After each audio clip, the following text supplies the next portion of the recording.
ये अब तक का सबसे अनोखा शेल्टर था। इसे पेड़ की पतली टहनियों और मिट्टी से बनाया गया था। अंदर इतना स्पेस था कि आराम से एक इंसान रह सके और माहौल भी इतना गर्म और सुकून भरा था कि वहाँ की छोटी सी जिंदगी भी काफी अच्छी लग रही थी। अभी अभी अपनी बीवी से झगड़कर निकला हुआ दझुआंग गुस्से में जंगल की तरफ चला गया था। उसके पास रहने की कोई जगह नहीं थी, तो उसने तय किया कि कुछ दिन जंगल में ही रहेगा। आस पास की जगह को अच्छे से देखकर जब उसे लगा कि यहाँ खतरे की कोई बात नहीं है, तो उसने वहीं ठिकाना बनाने का सोच लिया। वहाँ ढेर सारी बेंत जैसी लंबी और लचीली टहनियां थी, जो शेल्टर बनाने के लिए एकदम सही थी। ये टहनियां ना ज्यादा सख्त थी न ज्यादा नाजुक, और इतनी लचीली थी कि उनसे फ्रेम बनाना आसान था। उसने पतली पतली टहनियों को गोल घेरा बनाकर मोड़ा, फिर एक फावड़े से जमीन में गड्ढा खोदा और टहनियों को आपस में इस तरह पिरोना शुरू किया कि एक गोल सिलेंडर जैसी आकृति बनने लगी। भले ही वो ठोस लकड़ी जैसी मजबूत नहीं थी, लेकिन जंगल के माहौल में ये काफी दमदार स्ट्रक्चर बन रहा था। वो टहनियां एक के बाद एक जोड़ता गया, ऊपर नीचे दाएं बाएं, और देखते ही देखते पूरी फ्रेम बन गई। इस बीच उसने खिड़की और दरवाजे के लिए जगह भी छोड़ दी थी। मुझे ये देखकर पुराने देसी गांवों की मिट्टी की झोपड़ियां याद आ गईं। बस फर्क ये था कि यहाँ ढांचा लकड़ी की जगह टहनियों से बना था। अगर ये स्ट्रक्चर लकड़ी से बनाया जाता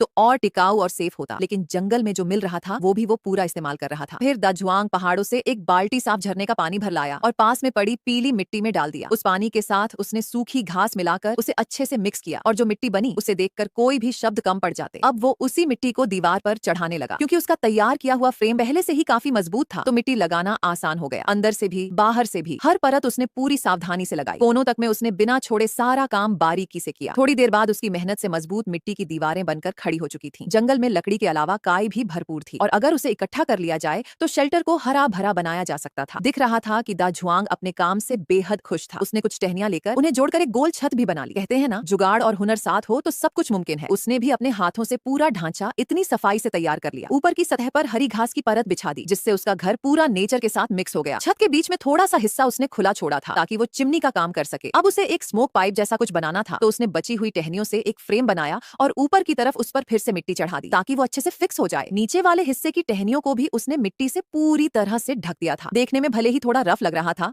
लेकिन जंगल के लिए ये तरीका एकदम परफेक्ट था। इससे न सिर्फ गर्मी बनी रहती थी, बल्कि स्टूल या बेंच को जलने का भी डर नहीं था। अब जब बाहर का सारा सेटअप तैयार हो गया, तो उसने खुद के सोने के लिए लकड़ी से एक मजबूत बेड भी बना लिया। यही अब उसका जंगल वाला घर था। दिन भर की मेहनत के बाद जब अगली सुबह हुई, तो दाझुआंग ने अलाव जलाया और ताजा चिकन लेग को सींख में लगाकर भूनना शुरू किया। लकड़ी की तेज आंच में जब वो अच्छे से भुन गया, तो उस महक और टेस्ट का मुकाबला कुछ नहीं कर सकता था। इतना सुकून शायद उसे पहले कभी नहीं मिला था। यहाँ तक कि उसके पास वाला पड़ोसी भी उसकी तरफ लालच भरी नजर से देखने लगा। पड़ोसी से बचने के लिए उसने शेल्टर का दरवाजा भी उसी मटेरियल से बना लिया था, और इतनी मजबूती से कि कोई भी अंदर ना आ सके। सबसे ऊपर उसने एक छोटी सी लकड़ी की खिड़की भी लगाई। अब उसका जंगल वाला घर पूरी तरह से तैयार था।